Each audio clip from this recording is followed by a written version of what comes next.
guys, welcome back to the channel YouTube Demystify.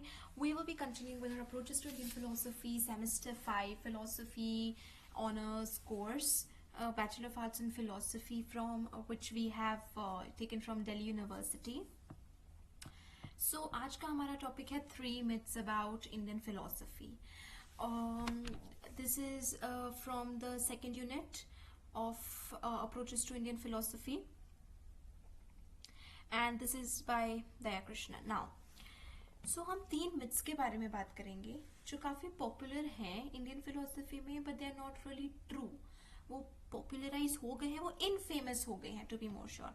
तो Indian culture की तरह Indian philosophy जो है वो या तो एकदम एंटीपैथी लेकर आता है या बहुत एंथुजियाज्म अराइज कर देता है. ठीक है, कभी ऐसा नहीं होता है कि हम मतलब बहुत ही एक्सट्रीम इमोशंस अराउज होते हैं. हम कूलली कामली, बहुत कम बार ऐसा होता है कि हम कूलली और कामली उसको असेस करने की कोशिश करें पॉजिटिव या नेगेटिव इमोशन के बिना. तो जो यूनिवर्सली एक्सेप्टेड आइडियाज है, यूनिवर्सली एक्सेप्टेड ओपिनियंस है इंडियन फिलोसफी को लेकर, जो मिथ्स हैं, तो 3 मिथ्स को हम डिस्कस करेंगे.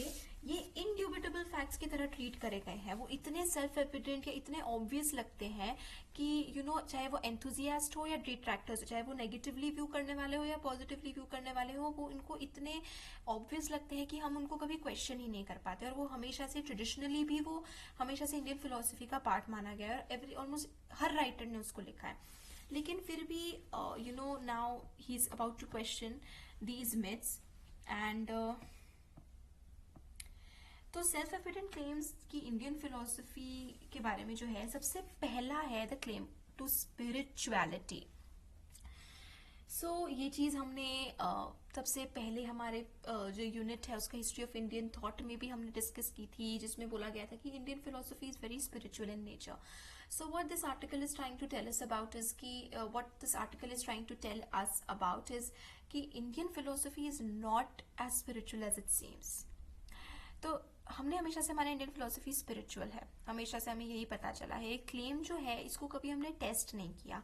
ये इतना ऑब्वियस लगता है कि किसी ने इसके अगेंस्ट आर्ग्यूमेंट पुट करने की कोशिश ही नहीं की इसके बिहाफ में कि no it is not very spiritual. किसी ने इसको क्वेश्चन करने की कोशिश ही नहीं की. तो जब हम इसको डाउट करना चालू करते हैं, हमें रियलाइज होता है कि there is so much to it. And ये क्लेम कि इंडियन फिलोसफी स्पिरिचुअल है, this is just spurious and mythical. This is just a myth, not true at all. तो इसका क्या मतलब है कि philosophical tradition, Indian philosophical tradition जो है वो स्पिरिचुअल है. ठीक है, अब ऑन्टोलॉजिकल कॉन्टेक्स्ट में स्पिरिचुअल का मतलब ये है कि जो अल्टीमेट रियलिटी है वो है स्पिरिट या माइंड. तो अगर हम बोल रहे हैं कि इंडियन फिलोसफी स्पिरिचुअल, मतलब इंडियन फिलोसफी में ये क्या गया है, जो अल्टीमेट रियलिटी है, जो सुप्रीम रियलिटी है, वो है स्पिरिट या वो है माइंड. तो इसका डिस्टिंक्टिव फीचर जो है वो इस चीज में लाई करता है कि lies in the assertion of the primacy of consciousness as opposed to inertness associated with and displayed by objects that are purely material in their nature. कि जो अल्टीमेट रियलिटी है वो बिल्कुल भी मटीरियल, फिजिकल किसी तरीके से नहीं है, और वो बिल्कुल कॉन्शियसनेस है, माइंड है, स्पिरिट है, नॉन सेंशुअस चीज है. स्पिरिट अगर हम देखें मैटर के अगेंस्ट, और जो स्पिरिचुअलिस्ट मेटाफिजिक्स इम्प्लाई करती है कि स्पिरिट ही रियल है एंड जो मैटर है वो सिर्फ अपीयरेंस है, वो एक अनरियलिटी है, वो सिर्फ एक इल्यूजन है. तो जो ये स्पिरिचुअल वाला क्लेम है, इसके अकॉर्डिंग स्पिरिट जो है वो ही ट्रू है, बाकी मैटर अनरियल है या इल्यूजन है. जब हम बोलते हैं spirit is oppose to matter and the spiritualist metaphysics implies spirit alone is real. And जब हम बोलते हैं कि समथिंग इल्यूजनरी, समथिंग अनरियल, तो जब हम बोलते हैं कि when we use the terms, spirit alone is real and what appears as matter is only an appearance. तो जो alone and only terms का use करा गया है, this is something very wrong. So अब हम बोले थे qualifying terms alone and only are the utmost importance, for without them the view held cannot be characterized as spiritual. Okay, अगर हम alone and only in 2 terms को हटा देते हैं कि सिर्फ स्पिरिट ही है और स्पिरिट ही है, alone spirit and only spirit, तो हम जैसे कि इंडियन फिलोसफिकल ट्रेडिशन को स्पिरिचुअल बोला गया है, हम उसको स्पिरिचुअल नहीं बोल पाएंगे. सो अगर हम देखें, it is true that most of the schools do recognize ultimate reality as spirit, या स्पिरिट के किसी फॉर्म में देखते हैं, बट वो मैटर को भी किसी फॉर्म में देखते हैं. द जैन्स, वैशेषिकास, सामखियंस रिकॉग्नाइज इतनी सो ओपनली कि उसको हम मिस नहीं कर सकते. मतलब यू नो द चारवाक्स को तो मेंशन करने की जरूरत नहीं, बिकॉज चारवाक के लिए तो everything is materialistic, they are pure materialists. लेकिन जैन्स, वैशेषिकास एंड सामखियंस जिनको हम इस कैटेगरी में नहीं लेते हैं, वो उनके लिए भी ultimate reality is somewhere materialistic. Okay, सो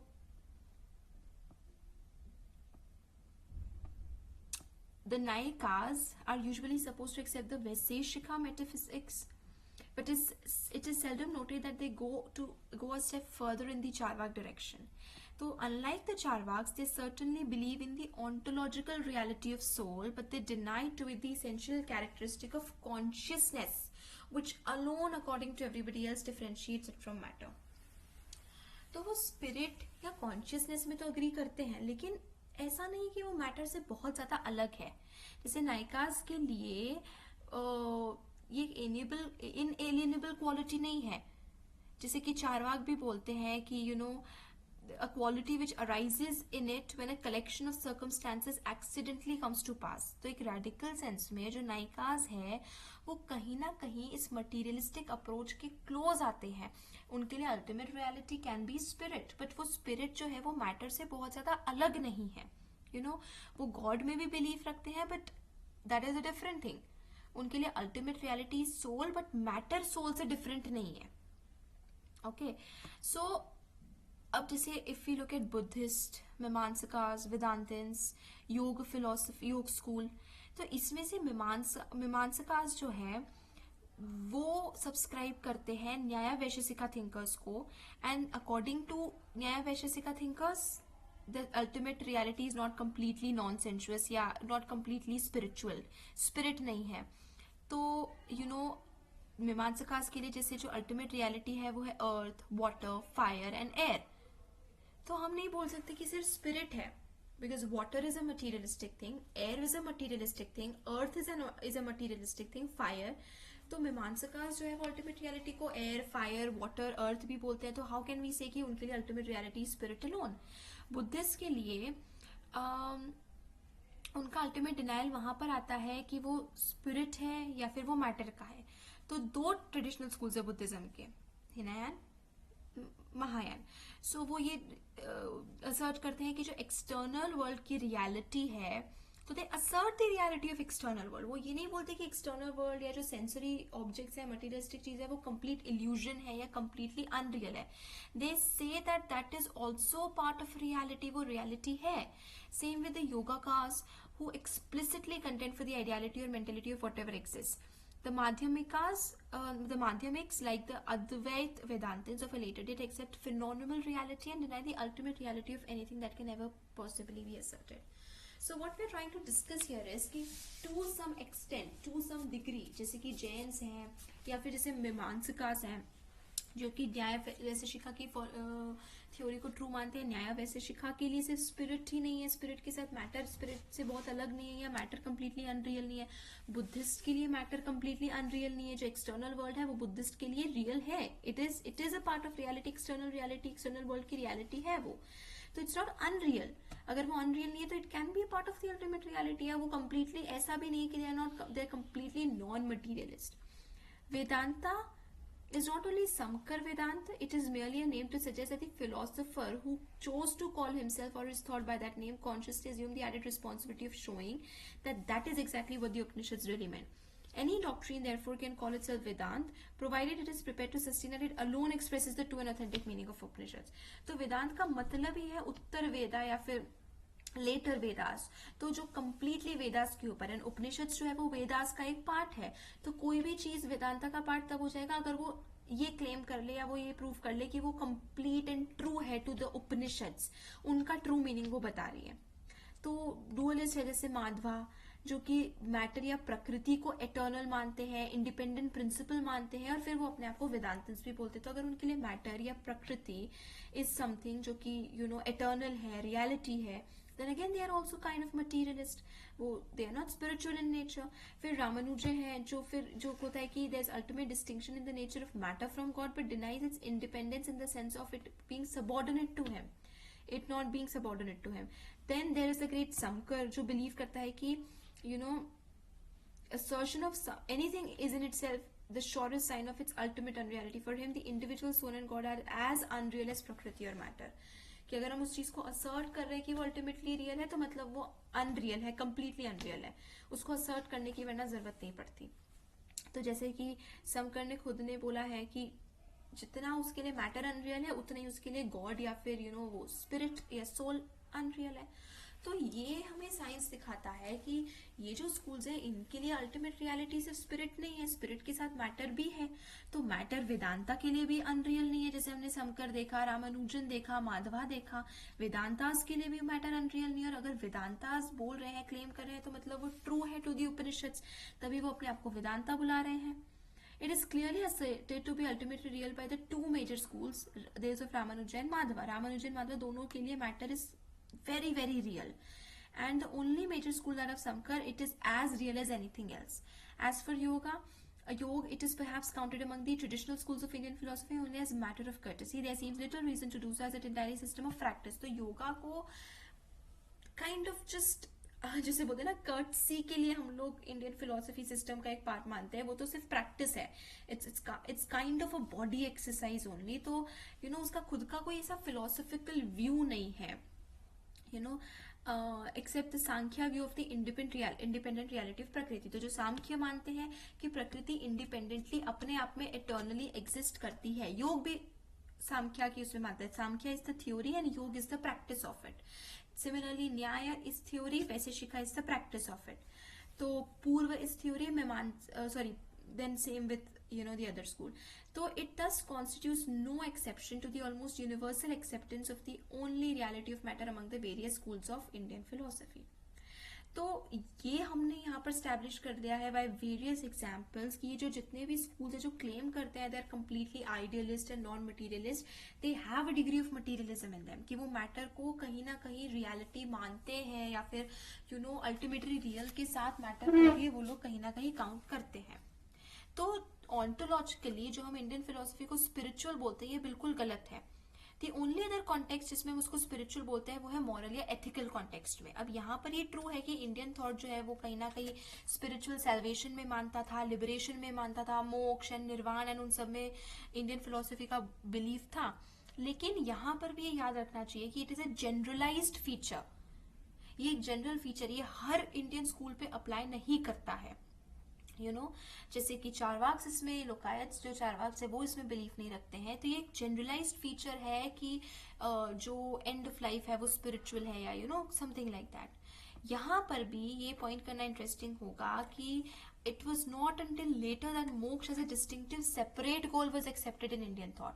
तो बहुत जो पुरुषार्थास की हम बात करते हैं वो पुरुषार्थ सिर्फ धर्म, अर्थ एंड काम थे.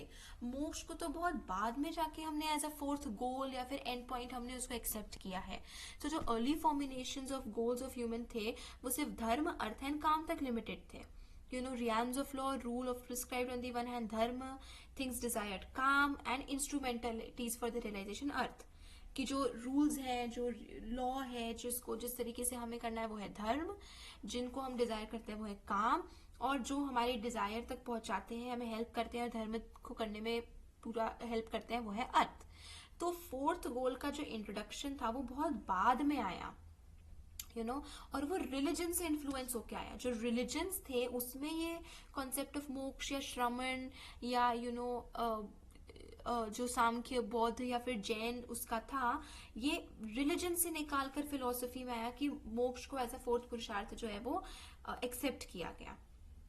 वैदिक ट्रेडिशंस में भी मोक्ष जो है वो बहुत इंपॉर्टेंट वो है. Orthodox Vedic is the root source of the ideal of moksha in the orthodox Vedic traditions of India. तो ये ट्रेडिशंस जो है उनके ओरिजिन टाइम पे ये रिलीजियस थे. Jainism was a religious thing, Buddhism was a religious thing, Samkhya was a religious thing, religious inspired thing, and वहां से ये spiritual exploration of man की जो importance आई है कि spiritual and spiritual end and मोक्ष, ये has been influenced motivated by religion, जो कि फिर फिलोसफी में एक्सेप्ट किया गया, फिलोसफी में उसको इनकलकेट इंक्लूड करा गया। तो जो आइडियल ऑफ मोक्ष था ये बहुत लेटर इनकॉर्पोरेशन था नॉन वैदिक रिलीजन से वैदिक ट्रेडिशंस में। तो नॉन वैदिक रिलीजन्स कौन से हो गए? बुद्धिज्म, जैनिज्म, सांख्य, ये नॉन वैदिक रिलीजन्स थे। The philosophers defined and redefined, pointed out the difficulties of the concept and tried to meet these difficulties. लेकिन initial discovery में they were not the initiator or innovator but only followers जिन्हें इसको काम किया। So basically जो philosophy में ये मोक्ष का जो है, तो एक तो हमने देखा कि spiritual का मतलब कि ultimate reality spirit है, जो हमने already deny कर दिया, reject कर दिया। दूसरा स्पिरिचुअल का कॉन्टेक्स्ट हो सकता है जहां पर हम बोल रहे हैं कि एंड गोल स्पिरिचुअल है, जो मोक्ष है, निर्वाण है, जो कि again was something that was influenced by religion and not actually a part of the philosophic tradition. तो यहाँ पर ये हमें याद रखना जरूरी होगा कि बहुत कम फिलोसफर्स हैं जिनका ह्यूमन लाइफ का and is not idealistic. The only distinctive feature of the Indian philosophers in the context seems to lie their emphasis on the spiritual as against the moral and the creation of dichotomy or division between the two.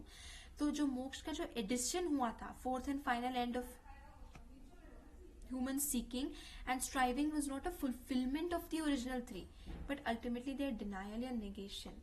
ऐसा नहीं था कि वो धर्म, अर्थ, काम के fulfilment के बाद हमें मोक्ष मिलेगा, लेकिन इन तीनों का एक तरीके से डिनायल, निगेशन, कि मोक्ष जो है नॉन वैदिक रिलीजन्स के अकॉर्डिंग मोक्ष जो है वो इन तीनों को डिनाई करके एसेटिक लाइफ, पेनेंस एंड संन्यास लेकर मिलेगा।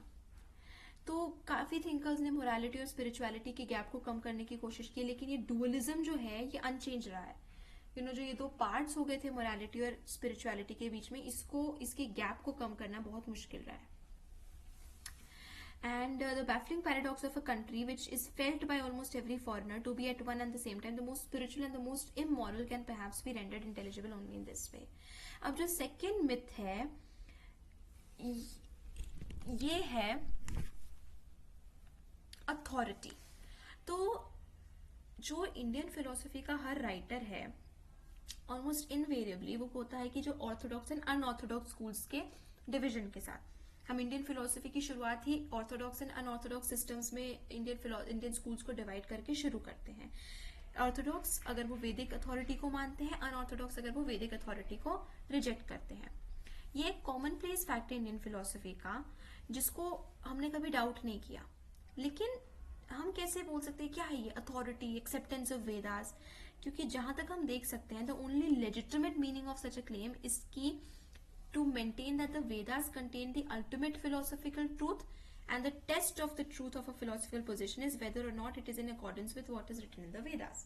तो जब हम बोलते हैं कि वेदास की अथॉरिटी का एक्सेप्टेंस, इसका मतलब क्या है? क्या मतलब कि वेदास की अथॉरिटी को एक्सेप्ट किया या नहीं किया? इसका मतलब वेदास में जिस अल्टीमेट फिलोसॉफिकल ट्रूथ की बात की है, अगर वो उस फिलोसॉफिकल ट्रूथ को एक्सेप्ट करते हैं, या जो उन पर्टिकुलर स्कूल्स में फिलोसॉफिकल ट्रूथ की बात की गई है अगर वो वेदास के अकॉर्डेंस में है तो वो वेदास की अथॉरिटी को एक्सेप्ट करते हैं। तो अगर ऐसा था तो इसका मतलब जो ऑर्थोडॉक्स स्कूल्स के बीच में वेरिएशंस था वो ऐसे आता कि वो वेदास की रियलिटी को कैसे इंटरप्रेट करे अलग अलग तरीके से, क्योंकि जो ऑर्थोडॉक्स स्कूल्स है वो भी तो अपने आप में डिस्टिंक्ट स्कूल्स हैं, वो एग्जैक्टली सेम तो नहीं है, उनके बीच में डिफरेंसेस है। तो उनके बीच में डिफरेंसेस सिर्फ ये फैक्ट होना चाहिए था कि वो वेदास को अलग अलग तरीके से इंटरप्रेट कर रहे हैं, बाकी वो वेदास की हर चीज के साथ वो अग्री करना चाहिए। तो क्या ये सही है ये बोलना कि सांख्य या योग या न्याय या वैशेषिका जो है they differ regarding the exact meaning which is to be put on the Vedic text? Are they, so to speak, schools of interpretation? No, ऐसा नहीं है कि ये सिर्फ schools of interpretation है, इनकी खुद की प्रॉपर अपनी फिलोसफी है जो हम ऑलरेडी डिस्कस कर चुके हैं the history of Indian thought में, जो हमारा फर्स्ट आर्टिकल था यूनिट 1 ऑफ दिस पेपर। सो जो क्लासिकल टेक्स्ट है इन वेरियस स्कूल्स के, सांख्य के, न्याय के, वैशेषिका के, वो वेदास के ऊपर कमेंट्री के फॉर्म में भी नहीं है। मतलब वो वैदिक टेक्स्ट का इंटरप्रिटेशन होना तो दूर है, बट वो वेदास के ऊपर कमेंट्री के फॉर्म में भी नहीं है। The two schools which seem to be an obvious exception are Mimamsa and Vedanta. Mimamsa and वेदांत इसके एक्सेप्शन है। वो ये दोनों स्कूल्स जो है वो बहुत ज्यादा वैदिक है अपनी नेचर में, एंड ये अथॉरिटी ऑफ वेदास को बिल्कुल प्रॉपरली होल्ड रखते हैं। वेदांत जो है वो बहुत जेन्युइन इंटरप्रिटेशन उपनिषद्स का है। उपनिषद्स जो कि वेदा का 4th पार्ट है। हमने वेदास को 4 पार्ट्स में डिवाइड किया था, आरण्यक, ब्राह्मणक, उपनिषद्स एंड मंत्रास में। तो वेदांत के जो वेरियस स्कूल्स हैं, ये हम बोल सकते हैं, ये वेदांत के स्कूल्स को हम बोल सकते हैं कि ये स्कूल्स ऑफ इंटरप्रिटेशन है टेक्निकल सेंस में। लेकिन फिर भी अगर हम देखें मीमांसा और वेदांत के बीच में डिफरेंस, तो फिर आएंगे। मतलब हम कंप्लीटली नहीं बोल सकते कि जो बाकी स्कूल्स है वो बस इंटरप्रिटेशंस ऑफ वेदास है।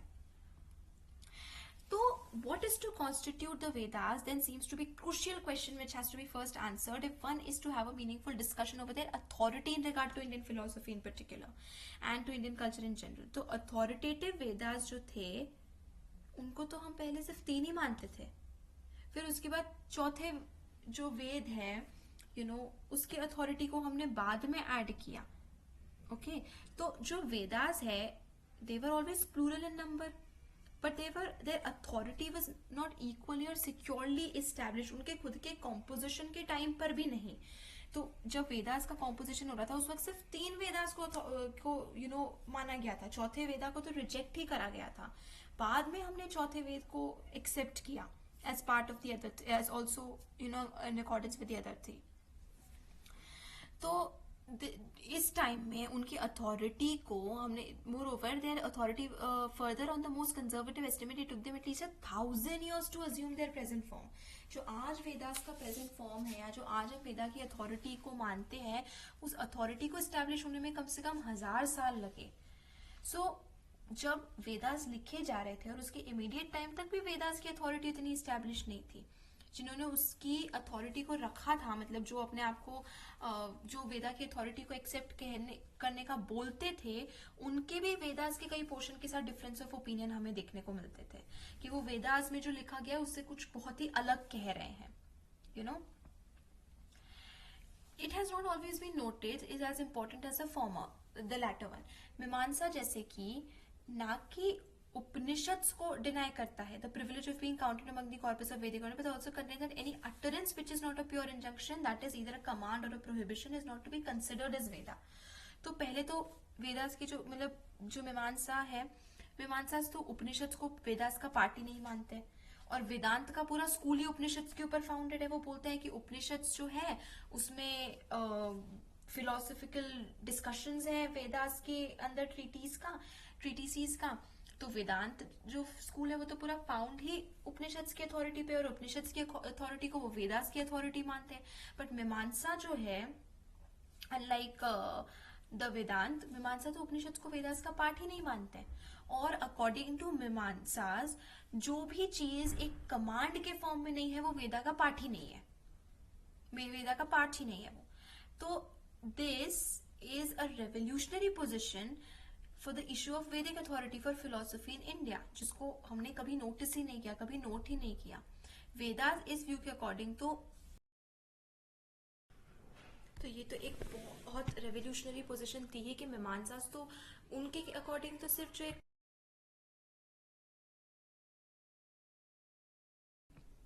कमांड है वो ही वेदास का पार्ट हो सकता है। तो इस हिसाब से तो जो वेदास है उसमें कोई फिलोसफिकल कंटेंट है ही नहीं, एंड बीइंग प्योर इंजंक्शंस या कमांड्स, इसका एपिस्टेमोलॉजी या मेटाफिजिकल स्पेकुलेशन से या एथिक्स से कोई लेना देना ही नहीं होता है। कमांड जो होता है वो चाहे कितना ही मॉरल हो, वो मॉरल एथिकल प्रॉब्लम्स का रिफ्लेक्शन नहीं है। तो मीमांसा की जो फिलोसफी है, मीमांसा कास की जो फिलोसफी है वो वैदिक फिलोसफी है ही नहीं, एंड क्योंकि उनके अकॉर्डिंग तो वेदास में कोई फिलोसफी है ही नहीं। So Vedic philosophy, strictly speaking, is a contradiction in terms and is thus the purest type of non-being that we can imagine। अब जो वेदांतिन्स हैं उनके लिए वो जरूर वेदास की अथॉरिटी को उपनिषद के फॉर्म में रिकग्नाइज करते हैं, लेकिन सिर्फ उपनिषद के नहीं, वो गीता एंड ब्रह्म सूत्र इनकी अथॉरिटी को भी वो मानते हैं। तो ये गीता एंड मतलब जो भगवत गीता एंड ब्रह्म सूत्र ये तो वेदास का पार्ट है ही नहीं।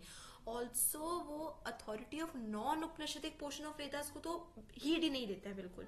जो आरण्यक्स है, मंत्रास है, ब्राह्मणास है, उनके पोर्शन या उन जो बाकी 3 पार्ट्स है वेदास के, वेदांतस उनको कंसिडर ही नहीं करते हैं। तो उनका बिल्कुल कैजुअल सा पिकी सा मैनर है कि वो सिर्फ उपनिषद की अथॉरिटी को फॉलो करते हैं। जैसे समकार जो है वो ब्रह्म सूत्र के ऊपर कमेंट्री लिखता है और एक्सप्लिसिटली इम्प्लाई करता है कि you know they are not to be taken seriously. जब एम्पिरिकल मैटर्स ऑफ फैक्ट्स या फिर एम्पिरिकल नॉलेज के साथ हम डील कर रहे होते तो उनको इतना सीरियसली नहीं लेना है। तो उनको तभी सीरियस या अथॉरिटेटिव लिया जाए जब वो transcendental matters, transcendental is something beyond this world, super जो चीजें होती है उनके टर्म्स में जब बात की जाए तभी उसको सीरियस लिया जाए।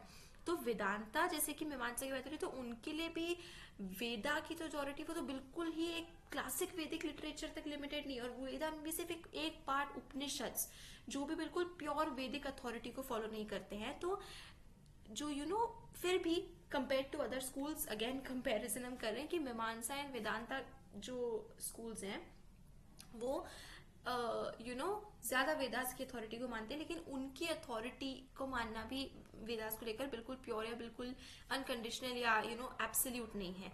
तो ये जो वैदिक अथॉरिटी का नोशन है ये एक मिथ है। जो ये अथॉरिटेटिव का जो टैग या मिथ है इंडियन फिलोसफी के साथ, ये एक मिथ है।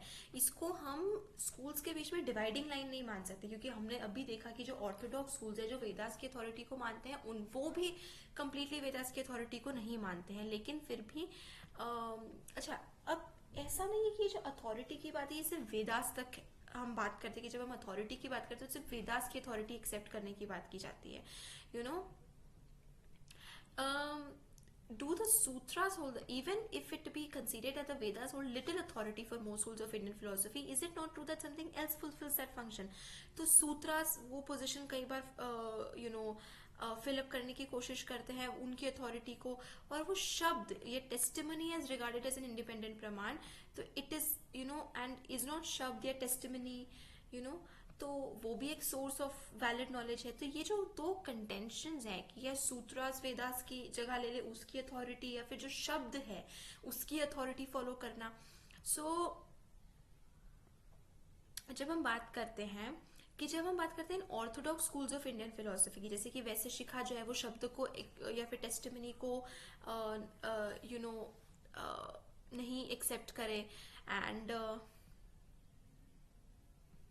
तो जैसे गंगेश के बाद न्याय सूत्रास की क्या अथॉरिटी, जो हमारे पास जो चारवाक्स का लोकायत्स का जो सूत्र है न्याय सूत्र है, तो फिर इनकी अथॉरिटी का क्या, व्हाट अबाउट देयर अथॉरिटी।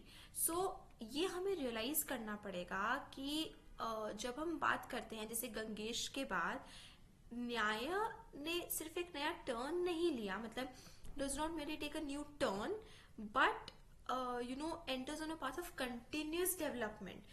कहने का मतलब है कि जब हम अथॉरिटी की बात करें तो ये अथॉरिटी सिर्फ वेदास की अथॉरिटी तक रिस्ट्रिक्टेड नहीं है। हम टेस्टिमनी शब्द या वो जिससे वो शुरू हुआ था फिलोसफिकल सिस्टम, उसकी अथॉरिटी को भी अगर हम देखें तो वो उसकी अथॉरिटी को भी प्योरली फॉलो नहीं कर रहा है। जैसे कि जो न्याय सूत्रास है उसकी अथॉरिटी गंगेश के बाद न्याय सूत्रास की ने बहुत ही अलग टर्न, मतलब न्याय सूत्र की इंटरप्रिटेशन या कमेंटेशन या जैसे विश्वनाथ, गदाधर, रघुनाथ, इन्होंने जो न्याय सूत्र के ऊपर लिखा है, जिस न्याय सूत्र के को अडॉप्ट किया है, जिस जो सो कॉल्ड अथॉरिटी, वो तो बहुत ही अलग है ओरिजिनल न्याय सूत्र से, जो गंगेश का न्याय सूत्र था। तो अथॉरिटी तो यहाँ पर भी नहीं है, उसमें उसके बाद भी कंटिन्यूस डेवलपमेंट होता रहा। तो सूत्रास की अथॉरिटी को भी यहाँ पर हम प्योरली अडॉप्ट नहीं किया गया है। Such a continuous development and its proliferation into other schools provide decisive evidence against the view which gives the sutra as an unquestionable authority। तो अथॉरिटी जो है वो चेंज होती रहती है, जैसे जैसे न्यू थिंकर्स आते जाते हैं वो उनके लिए अथॉरिटी भी चेंज होती जाती है। तो ये जो हमारा मिथ है इंडियन फिलोसफी का कि ये अथॉरिटेटिव है नेचर में, ना तो वो अथॉरिटी वेदास के लिए ट्रू होल्ड करती है, ना सूत्रास के लिए, ना शब्द के लिए। और ये सिर्फ न्याय के केस में नहीं है, वेदांत, मीमांसा, वैशेषिका, सांख्य, योग, सभी के केस में ये चीज है। जैसे कि हम बोल सकते हैं कि ब्रह्म सूत्रास की समकर के बाद क्या अथॉरिटी है, वो अथॉरिटी नहीं स्टैंड अलोन करती है, क्योंकि ब्रह्म सूत्रास का बहुत ही अलग टर्न ले लिया गया था समकर के बाद। तो जो बहुत सारे अद्वैत थिंकर्स है वो समकर के पॉइंट ऑफ व्यू से कुछ अलग ही बोलने लगते हैं, तो वो ब्रह्म सूत्रास की अथॉरिटी को भी कम्प्लीटली नहीं एक्सेप्ट करते हैं।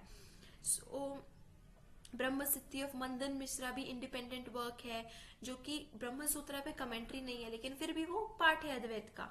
तो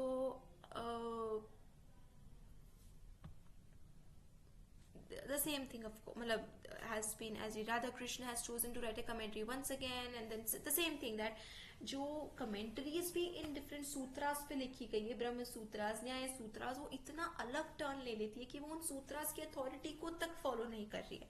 तो it is of course true कि रामानुजन, माधवा, निम्बार्क ने इंडिपेंडेंट कमेंट्रीज लिखी थी ब्रह्म सूत्र के ऊपर, लेकिन इसलिए नहीं क्योंकि उनको अद्वैतिक इंटरप्रिटेशन से अलग जाना था, इसलिए नहीं कि उनको एक्चुअली में कुछ अलग लिखना था, यू नो, वो there is no different in this respect between the post Samkari thinkers of Advaitic school and post Ramanujan, post Madhva, ऐसा कुछ नहीं है, you know. What happens is कि ये thinkers in lieu of, in shadow of ये great sutras, they want to say and point out to their own philosophy, you know. So even where a great thinker tries to buttress his new thought by an appeal to the traditional text, his immediate successors take him as the point of departure and not the text from which he presumably derived his ideas.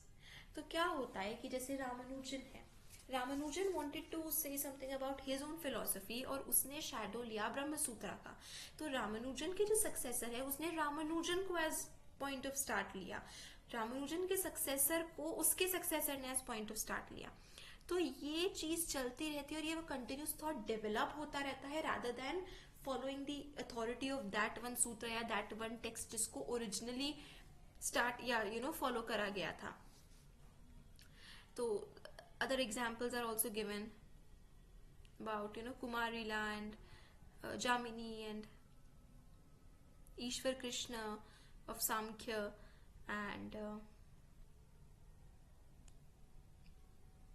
वैसे शिखा, the same, you know, the examples for different schools are given कि हर school में ऐसे thinkers हमें देखने को मिल जाएंगे।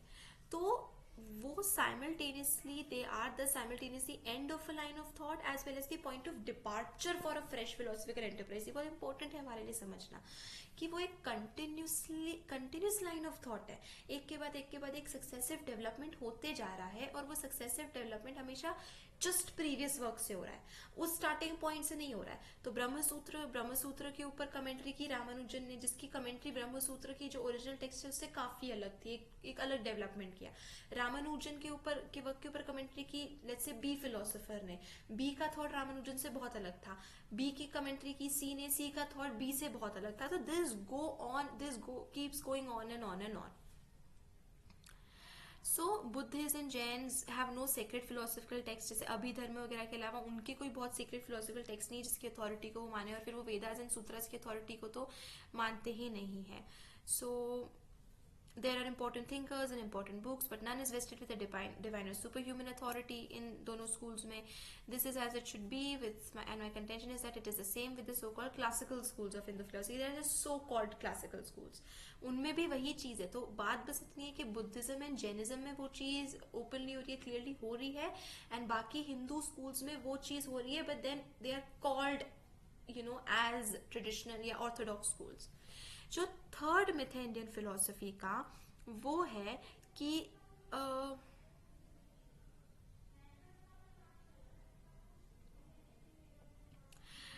there is a third one which is even more subtle. This is the myth of the schools without which no book on Indian philosophy has yet been written. तो जो schools हैं वो एक डिफरेंट कैटेगरी में, ये जो schools वाला जो मिथ है ये डिफरेंट कैटेगरी में लाई करता है, क्योंकि यू नो पूरी इंडियन फिलोसफी जो है ये बहुत एक इम्पोर्टेंट मिथ है इंडियन फिलोसफी का, क्योंकि स्कूल्स की जो अथॉरिटी या स्पिरिचुअलिटी तो सिर्फ हम कैरेक्टरिस्टिक्स में काउंट करते हैं, लेकिन ये जो स्कूल सिस्टम है इंडियन फिलोसफी का ये तो वेरी बेस है। इंडियन फिलोसफी के बारे में बात करते ही हम इन स्कूल्स के बारे में बात करते हैं। ओके, सो इंडियन फिलोसफी को हम पहले ऑर्थोडॉक्स एंड ऑर्थोडॉक्स स्कूल्स में डिवाइड करते हैं, फिर इन अनऑर्थोडॉक्स को हम डिवाइड करते हैं फर्दर बुद्धिज्म, जैनिज्म, चारवाक में, एंड ऑर्थोडॉक्स स्कूल्स को हम डिवाइड करते हैं न्याय, वैशेषिक, सांख्य, योग, मीमांसा और वेदांत में। ठीक है, ये हमारा कॉमन क्लासिफिकेशन है। कार्ल एच पॉटर था जिसने एक अलग क्लासिफिकेशन करने की कोशिश की, लेकिन वो भी बहुत ज्यादा इधर उधर नहीं गया, उसने बस थोड़ा सा इसको डाइवर्सिफाई करने की कोशिश की, बट वो भी इन्हीं लाइंस ऑफ क्लासिफिकेशन पे वर्क किया। अब ये जो क्लासिफिकेशन है स्कूल्स में, ऑर्थोडॉक्स, अनऑर्थोडॉक्स, ऑर्थोडॉक्स में we have Nyaya, Vaisheshika, Samkhya, Yoga, Mimamsa, Vedanta, and then unorthodox में we have Buddhism, Jainism, Charvaka. तो ये जो 6 and 3 स्कूल्स का क्लासिफिकेशन किया है हमने into two broader categories. So the thing is कि हम इसको क्वेश्चन ही क्यों करें, the thing is that it is equally obvious that the veil of authority and veil of spirituality जैसे हमने हटाया है, there is nothing distinctively different. देखिए, the concept of school is closely connected to the concept of authority.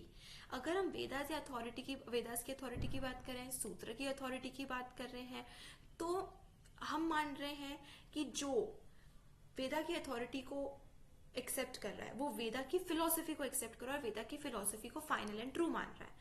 तो एक close school of thought का notion बन जाता है कि जैसे जो ऑर्थोडॉक्स स्कूल है उसमें, जैसे जो ऑर्थोडॉक्स स्कूल्स हुए वो वेदा की अथॉरिटी को एक्सेप्ट कर रहे हैं एंड उसी के फिलोसफी को फाइनल मान के उसमें कहीं ना कहीं अलग थोड़े इंटरप्रिटेशंस हो रहे हैं। ओके, एंड इसी वजह से जो स्कूल सिस्टम है ये हमें closed thought, final, finished thought के जैसा नोशन देता है कि जो जैसे न्याय स्कूल जो है, साम की स्कूल जो है, ये क्लोज्ड स्कूल है, सिस्टम्स है, अपने आप में कंप्लीट कॉम्प्रिहेंसिव सिस्टम है। लेकिन history is always the story of change, development, differentiation and innovation.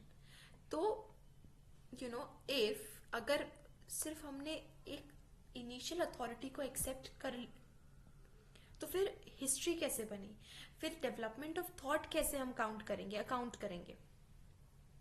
If therefore we deny the authoritative character of Indian thought, तो फिर हम ये स्कूल सिस्टम को कैसे एक्सेप्ट कर सकते हैं। हमने प्रीवियस मिथ में हमने जो अथॉरिटी है इंडियन थॉट की उसको डिनाई कर दिया कि जो इंडियन फिलोसफी है वो अथॉरिटेटिव नेचर में नहीं है। तो जब वो अथॉरिटेटिव ही नहीं बनी तो ये पूरा concept of school he authority पे रन कर रहा था। वो स्कूल फॉर्म ही तब हुआ जब उसने एक चीज की अथॉरिटी को माना। तो इसी वजह से स्कूल जैसा फाइनल फ्रोजन टर्म एग्जिस्ट नहीं करता है इंडियन फिलोसफी में। ये जो स्कूल्स हैं ये तो इतना चेंज हो रहे हैं, डेवलप हो रहे हैं, डिफरेंशिएट हो रहे हैं, डिवाइड हो रहे हैं कि वो कभी क्लोज्ड फिनिश्ड फाइनल सिस्टम थे ही नहीं, वो कभी स्कूल थे ही नहीं। तो न्याय, वैशेषिका, सांख्य, मीमांसा, वेदांत, बुद्धिस्ट, जैन, चारवाक जैसे कोई फिक्स्ड स्कूल्स एग्जिस्ट ही नहीं करते हैं इंडियन फिलोसफी में, और ये बहुत मेजर रेवोल्यूशन है इंडियन फिलोसफी का। ये सिर्फ स्टाइल्स ऑफ थॉट है जो कि सक्सेसिव थिंकर्स से डेवलप हुए, एक के बाद एक डेवलपमेंट हुआ। तो एक स्टाइल ऑफ थॉट है, चेन ऑफ थॉट है, but not a school of thought. तो एक सिस्टम ऑफ थॉट, एक स्टाइल ऑफ थॉट में और एक स्कूल ऑफ थॉट में बहुत डिफरेंस होता है, क्योंकि स्कूल ऑफ थॉट जो है वो एक प्रीफिक्स्ड चीज को डिनोट करता है और स्टाइल ऑफ थॉट जो है वो एक सक्सेसिव डेवलपमेंट को डिनोट करता है। तो the question centers on the issue of how one is to conceive the so-called schools. So, no single thinker or group of thinkers could ever exhaust what is signified by any of these schools of Western philosophy. The case of Indian, so if so, there is no problem, for while each of these has a recognizable identity of its own. हम जो Western philosophy में भी बात करते हैं तो empiricism, realism, idealism जैसे schools नहीं है, अलग अलग philosophers हैं, उनके अलग अपनी distinct individual stand-alone philosophies हैं, and the same with Indian philosophy. Okay, जो ट्रेडिशनल प्रेजेंटेशन है स्कूल्स ऑफ इंडियन फिलोसफी का वो बहुत अलग तरीके से हमने अभी तक रिप्रेजेंट किया है उसको। वो एक फाइनल फिनिश्ड क्लोज थॉट की तरह हमने व्यू किया है कि अच्छा, if this is the thing then they are saying about this and it ends right there. ठीक है, तो इसमें कोई डिस्टिंक्शन, कोई डिस्ट्रीब्यूशन, कोई डिफरेंशिएशन हमें देखने को नहीं मिलता है। तो अ school is in an important sense an abstraction. ये सिर्फ एक एब्स्ट्रैक्ट है, जबकि एक्चुअली में वो स्टाइल ऑफ थॉट है जो कि एक लॉजिकल कंस्ट्रक्शन है, एक के बाद springing out of the writings of number of thinkers. एक लॉजिकल कंस्ट्रक्शन की एक राइटर के बाद दूसरे राइटर ने लॉजिकली कंस्ट्रक्ट किया है उसके बेसिस के ऊपर, एक सक्सेसिव थॉट प्रोसेस है। डायरेक्शन ऑफ थॉट को इस चीज ने गवर्न किया है। In more modern terms it can be considered as morphological form, जो जिसने एवोल्यूशन को गवर्न किया है। एक continuous varied observation So these different ways of understanding the concept of school should be treated not as exclusive alternatives but rather as complementary to one another. ऐसा नहीं है कि ये जो different schools हैं ये एक दूसरे से अलग है और something like that, एक दूसरे से complementary है. Successive thought के ऊपर उन्होंने work किया, जो different thinkers की हम बात कर रहे हैं. तो बेसिकली ये है reality of schools of Indian philosophy. कभी हमने इसको ऐसे देखा नहीं, प्रेजेंट नहीं किया. सांख्य जैसे जो है वो हमेशा ईश्वर कृष्ण के वर्क के साथ ज्यादा आइडेंटिफाई किया जाता है. वेदांत को शंकर के वर्क के साथ ज्यादा आइडेंटिफाई किया जाता है. ये सांख्य अपने आप में एक स्कूल है, लेकिन इसमें हम ज्यादातर या बहुत पॉपुलर जो है वो ईश्वर कृष्ण की ओपिनियन है. तो ये स्टैंड अलोन फिलोसोफर है जिसको हमने कभी नोटिस नहीं किया, जिसको हमने कभी सिग्निफिकेंट नहीं माना. ओके तो शंकर ने जो लिखा है वो स्ट्रिक्टली वेदांत नहीं है. ईश्वर कृष्ण ने जो लिखा है वो स्ट्रिक्टली सांख्य नहीं है कि वो स्ट्रिक्टली सांख्य फिलोसफी को स्टिक कर रहा है, लेकिन फिर भी ये philosophers related to these schools जो है वो फेमस हुए हैं. सो under this is realized writings on Indian philosophy will continuously do injustice either to the complexity of thought. अगर हमने उसको स्कूल सिस्टम में माना तो जो थिंकर्स की कॉम्प्लेक्स थॉट प्रोसेस थी वो उसको इनजस्टिस करेगा, यूनिकनेस ऑफ स्टाइल को वो अंडरमाइन करेगा, इग्नोर करेगा. और इसीलिए हमें history of individual thinkers in relation to one other में इंडियन फिलोसफी को पढ़ना चाहिए कि सांख्या के डिफरेंट थिंकर्स जो है वो कैसे, वो थिंकर्स एक दूसरे से, माधवा कैसे रामानुजन से रिलेटेड है, रघुनाथ से रिलेटेड है, कैसे एक दूसरे से ये थिंकर्स सक्सेसिव थॉट पे वर्क कर रहे हैं. तो जैसे वेस्टर्न फिलोसफी में है वैसे ही. तो ना तो इंडियन फिलोसफी स्पिरिचुअल है, ना अथॉरिटेटिव है, ना ही वो ये फ्रोजन मोल्ड्स जिन्हें स्कूल्स कहा जाता है उसमें वर्क करती है. These are just myths and unless they are seen and recognised to be such any new or fresh outlook would be impossible. जब तक हम उनको मिथ्स की तरह व्यू नहीं करेंगे हम कोई फ्रेश आउटलुक इंडियन फिलोसफी को नहीं दे सकते. Indian philosophy will become contemporary relevant only जब हम उसको प्रॉपर फिलोसफी में व्यू करेंगे, तभी हम उसको प्रेजेंट टाइम्स में रेलेवेंट कर पाएंगे. वरना वो सिर्फ एक एंटिक्वेरियन एंशियंट इंटरेस्ट की तरह रह जाएंगे और उसमें कभी कोई चेंज डेवलपमेंट नहीं आ पाएगा और हम उसी मिथ, उसी होल से इंडियन फिलोसफी को हमेशा व्यू करेंगे.